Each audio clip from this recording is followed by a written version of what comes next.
No, I do appreciate you guys. You've been all very friendly, which means a lot to me because I have been told I have resting murderer face.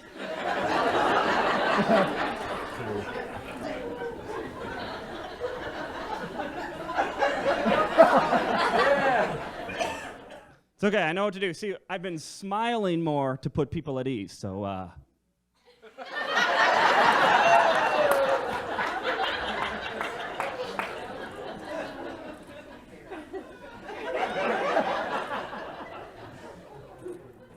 Okay, we're all comfortable now. It's actually pretty frustrating for me because I genuinely love kids, and, yeah, people get weird when I declare that in public or at parks and stuff. I love kids! What's so wrong about that? It's a good thing. It's actually a true story. A friend of mine invited me to meet him and his 2 kids at a children's museum. I'm like, sweet. Hadn't seen him in a while. He's one of my best friends. I'm like, I'll be right there. I grab my trench coat. I hop in the car. It was raining. I get to the children's museum and they won't let me in. I just walked up to the ticket lady. I was like, yes, 1 adult for the children's museum, please.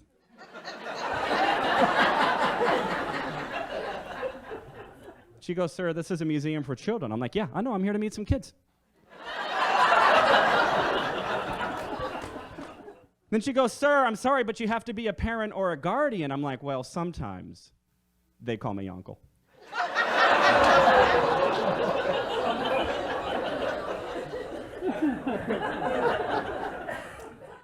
She goes, sir, I'm sorry, but I can't let you into the museum unless you have children with you. I'm like, yeah, but I can't get to the children unless you let me into the museum. Then I had to explain it all again to security. They actually made me text my friend, come out, vouch for me, and escort me into the Children's Museum. And you want to know what? After all of that, I had a great time with the children.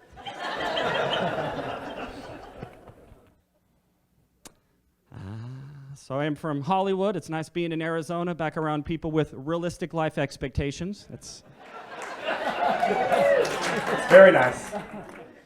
Everyone in Hollywood is like, yeah, I'm pretty much going to be a multi-million-dollar actor, then maybe get into directing, then maybe producing, then I don't know, maybe a clothing brand. Did you want to hear our specials?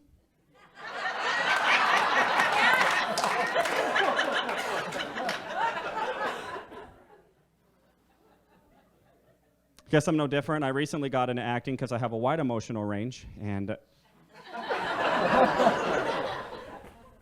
but I was acting in a commercial recently, and right in the middle of the take, the director stops me and says, Paul, why are you acting like a serial killer?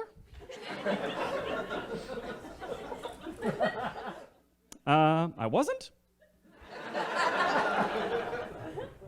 Guys, I was acting like a waiter. This is all I did in the scene. I just walked up to the lady and was like, welcome, you look ready to eat.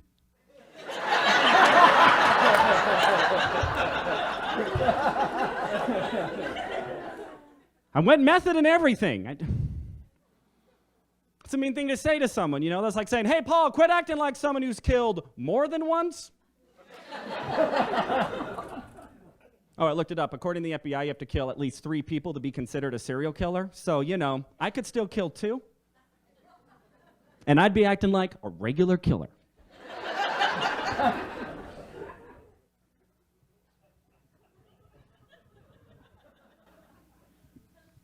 Did actually have a pretty big audition I was excited about recently. I auditioned to play the prince in a remake of Sleeping Beauty. Didn't go well. They said, Paul, we loved your audition, but we've just never seen a bald Disney prince before. My question is, why not? Huh? Right? Yeah? Can anyone tell me why you need hair to be a Disney prince? It's like, I am totally capable of kissing a woman who's sleeping. Oh, and I made sure they knew that. And they're like, have you ever done that before? I'm like, no, I've never done it before. And they're like, well, how do you know you'd be good at it? I'm like, have you ever just known you'd be good at something? For the role, people, for the role, not like in real life. Okay, trust me, if I was like a prince in real life, like a modern prince, and fairies ever come to me and are like, Prince Baldy, you have to kiss Sleeping Beauty to break the curse, I'd be like, I'm sorry, do I have her enthusiastic consent? She may be sleeping, but Prince Baldy is woke.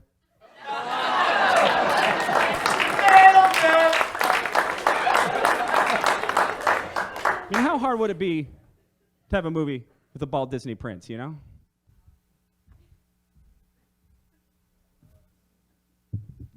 You just have like a princess in a castle. Maybe she's singing to like a little bird on her finger, you know? Oh, hi, Trilly Timmy.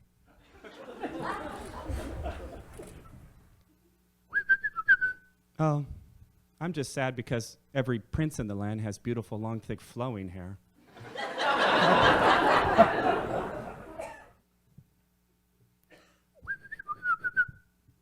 Oh no, not for me, Trilly Timmy. You see, I want a prince who's bald.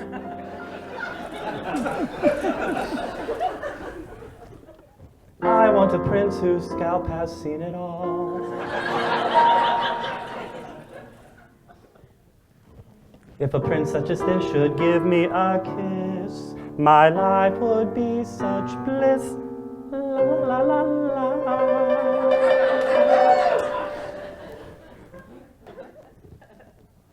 I want a prince who's slick and sheen with no hair on his head. A prince who, when I look at him, I see my reflection instead.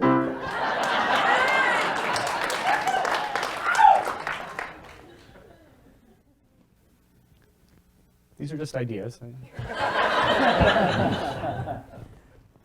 Oh, where is my bald prince?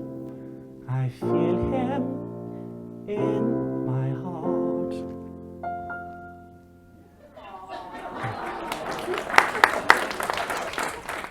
I know that he'll be strong and true, and like his hair, we will never part.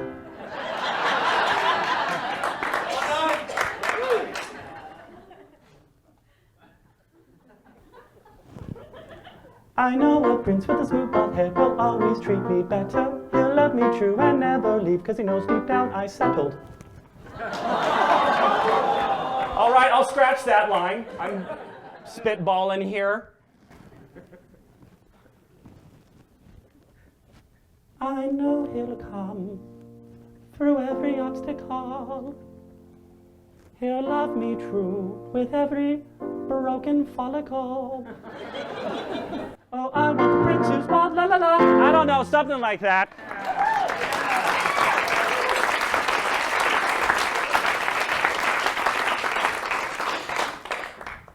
She looks out of the castle, sees a man riding on a horse, wind blowing through where his hair should be.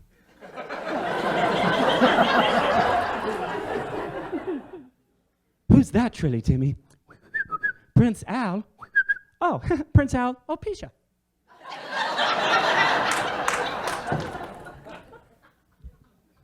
I did get the lead in a Shakespeare play, everybody. Thank you. It's pretty cool. You know, I remember like studying Shakespeare like in high school. I just found it kind of long and boring, you know. But now that I'm in a Shakespeare play, I am finding it is so much longer. I just don't get why Shakespeare's so long-winded, you know? It feels like he purposefully tries to find the longest way to say simple things, you know? He'll be like, anon the sun's warmth did kiss the morning dew, whilst the chickens brood did toil to and fro. The risen wheat did yield the fire's embers, and thereupon did quiet my hunger. And he could have just said, I had breakfast.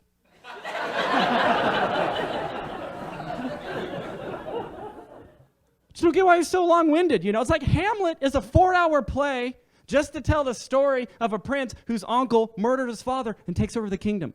4 hours. Disney knocked out the exact same plot in 90 minutes. That's The Lion King. Yeah, and they still had time to squeeze in that weird lion sex scene in the middle of it, because, you know, we all wanted to see that. I'm talking the cartoon version. They took it out of the most recent one. The cartoon version, Simba and Nala are like out in the forest and they're frolicking, and then like Nala's on her back, and she's giving them like, oh yeah. She's giving the eyes, I mean, we all wanted to see that. I mean, every one of us, there was a time when we were young, we were watching National Geographic, two lions started doing it, and we're like, yeah. You want to what would make this perfect? Elton John. I just don't get why you had to be so long-winded, He's like a writer. I'm a writer. We write from our everyday experience. Was that how Shakespeare was in his everyday life? Like that long-winded? He'd just be like walking down the street and a friend would see him like, "Ah, William, how art thou?"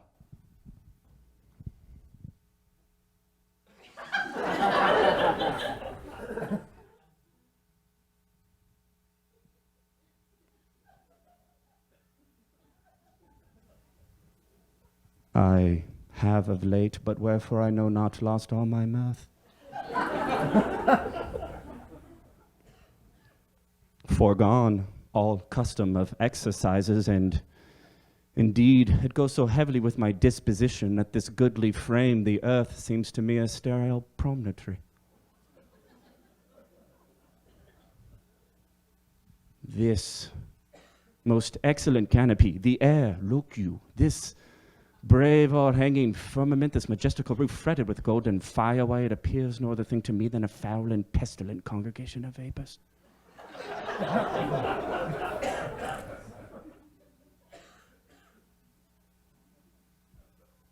What a piece of work is man, how noble in reason, how infinite in faculty, in form, in moving, how express and admirable, in action, how like an angel, in apprehension, how like a god. The beauty of the world, the paragon of animals, and yet to me what is this quintessence of dust? Man delights not me, no, nor woman neither.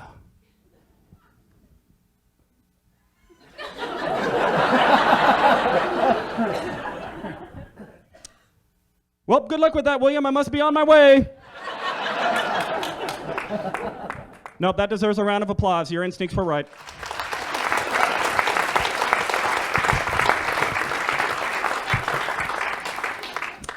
Yeah, I don't know why I'm single either. I'm incredibly romantic. I do all the romantic things women love, I sent flowers to a girl at her office.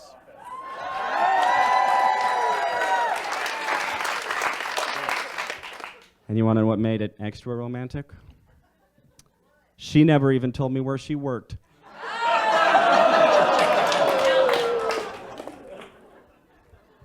Women love surprises.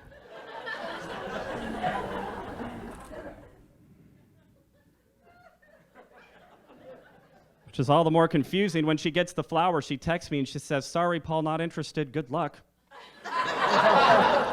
And then she put a winky face. Right? Are we winking at people when we let them down now? Is this a... Like, sorry, Mr. Johnson, due to budgeting cuts, we're going to have to let you go.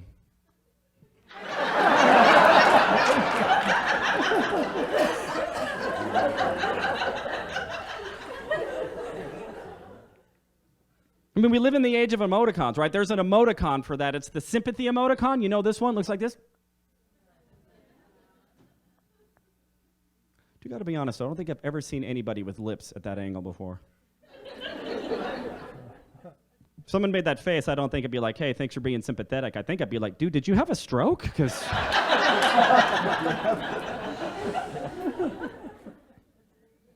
she winked at me. And it's really frustrating because it's not like she was winking when she sent the text message, And I know she wasn't winking because I was watching.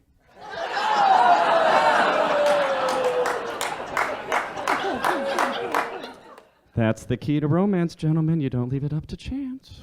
You have a plan. So I'm way into self-help.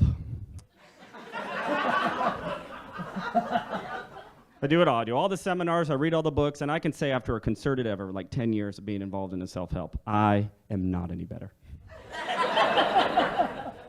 I went to a Tony Robbins seminar, because at the time in my life, I was like in my mid-30s. I was like single. I was a little depressed. I was like $30,000 in debt. Right. So I went to the seminar, and now I'm in my late 30s. I'm single. I'm a little depressed, and I'm $33,000 in debt. Because I put Tony Robbins on a credit card, so... Read all the self-help books, though, you know. Actually, I just recently went to the bookstore to buy The Power of Intention, and right before I bought it, I changed my mind.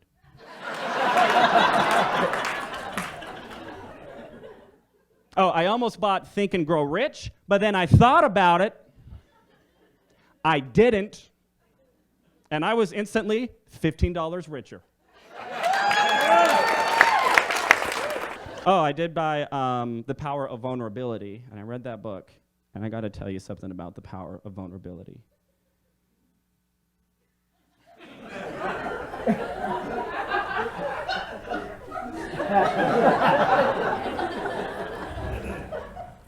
It's a really good book. Oh, yeah, you want to, and I don't want you thinking I'm less of a man, okay, because I get emotional sometimes, all right, because I like to cry in public. I'm very tough, I will have all of you know. I've actually never lost a fight my entire life. Never lost a fight. You want to know why? Because you wouldn't know it looking at me. But I've trained hardcore in the art of nonviolent conflict resolution.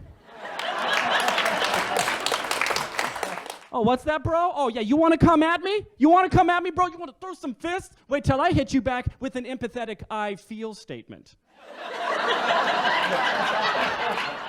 Oh, what's that? Oh, what's that? Now you realize we're just the same underneath. We're just... Oh, what's that, bro? Oh, you forgot what we were fighting about in the first place, bro? What's that? What's that? Oh, now you want to hug it out? Now you want to hug it out? That's what I thought, bitch.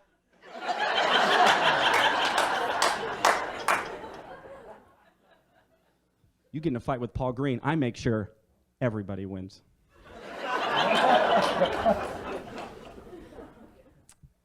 Had a hernia recently. Evidently, so did he. I got to play in basketball, which was pretty emasculating, you know. Like when I get injured playing basketball, it's usually like blow out a knee or like sprain an ankle, you know. This is like, basketball's too hard on my tummy.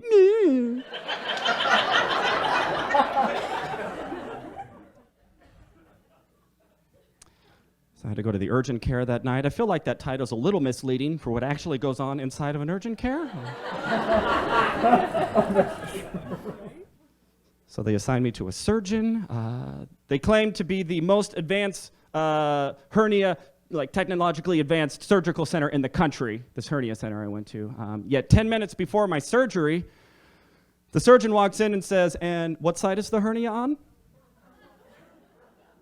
And I go, "The right side." And he goes, "Okay." And he pulls out a Sharpie and writes, "Yes," next to my penis.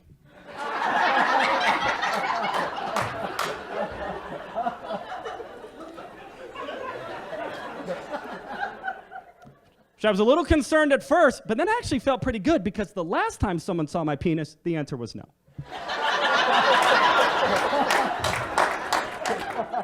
So, you probably don't know this looking at me, but I'm an American hero. Yeah. Because out of 10 million applicants in Los Angeles County, I was chosen for jury duty.